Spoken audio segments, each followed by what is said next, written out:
Une enquête RMC passionnante ce matin. Aujourd'hui, vous le savez, il faut attendre en moyenne 66 jours pour trouver un rendez-vous et refaire son passeport ou sa carte d'identité. On vous en parle souvent sur cette antenne, c'est une véritable galère et c'est même un vrai problème pour tous les Français. Elisabeth Borne elle-même s'est engagée la semaine dernière à réduire de moitié les délais d'obtention. Mais en attendant, RMC a découvert que certains petits malins ont flairé le bon filon. Bonjour Alfred Orange. Bonjour. Alfred, vous avez enquêté pour RMC.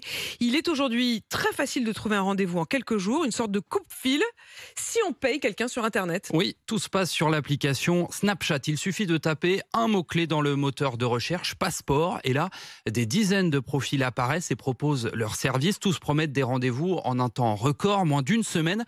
Je me fais donc passer pour un client. J'explique que je veux refaire un passeport à Vitry, dans le Val-de-Marne. Sur le site de cette mairie, aucune disponibilité jusqu'au 18 septembre prochain. Pas de quoi effrayer mon interlocuteur. Ouais, Vitry, dans la semaine, t'as ton rendez-vous. T'as un rendez-vous en mairie. Tu vas en mairie comme monsieur tout le monde. Tu vas en mairie avec ton papier que t'as imprimé, avec ta prédemande, tous les papiers qu'il faut, ta photo et tout, et tu fais ton passeport comme tout le monde.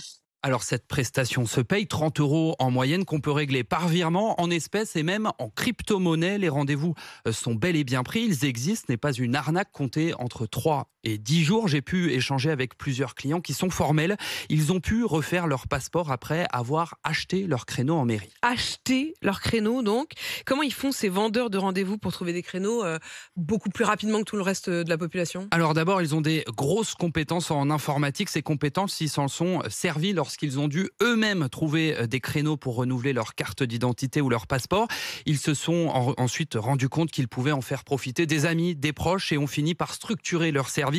La plupart de ces comptes, Apolline, ont moins de 3 mois. Certains proposent leurs services dans plusieurs mairies différentes grâce à des logiciels qu'ils ont eux-mêmes mis au point. Cet autre vendeur qui préfère garder l'anonymat a développé son stratagème dans une trentaine de mairies à travers la France.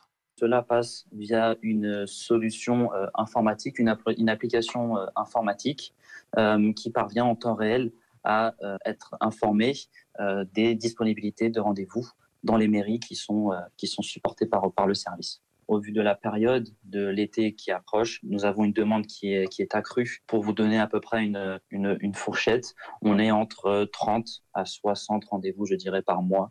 Il gagne aussi la confiance de ses clients pressés en se présentant parfois comme des employés de mairie ou des agents de préfecture. Ça m'est arrivé, mais c'est invérifiable. Le vendeur que l'on vient d'entendre gagne près de 2 000 € par mois depuis janvier, alors que sa combine ne lui prend que 2 heures par jour. Il défend son activité, son service, qu'il compare à un système coupe-fil pour aider les demandes urgentes. Mais est-ce que c'est légal ?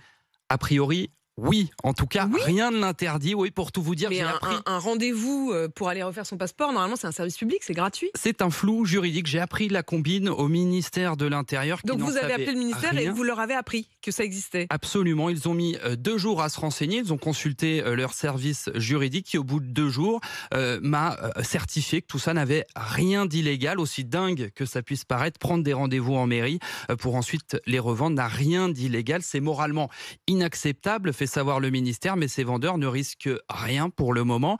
Se pose alors une question, ce système par son ampleur crée-t-il une rupture d'égalité sur l'accès à un service public ? Le ministère de l'Intérieur promet de s'y pencher parce que, pour être tout à fait franc, ils n'ont aucune idée de l'ampleur de ce phénomène. Le gouvernement assure qu'il va suivre la situation avec attention en promettant d'ores et déjà un renforcement de ces plateformes de réservation pour éviter que ces pratiques se généralisent. Je pense que leur meilleure réponse, ce serait simplement d'avoir des créneaux beaucoup plus rapides et qui n'entraînent pas ce genre de marché noir. C'est un véritable marché noir de l'accès au rendez-vous en mairie. Alfred, remarquable enquête, merci à vous. Une enquête donc RMC signée Alfred Orange que vous pouvez retrouver en intégralité sur rmc.fr et vous n'hésitez pas évidemment à nous appeler au 32 16 pour témoigner. Il est 7h19.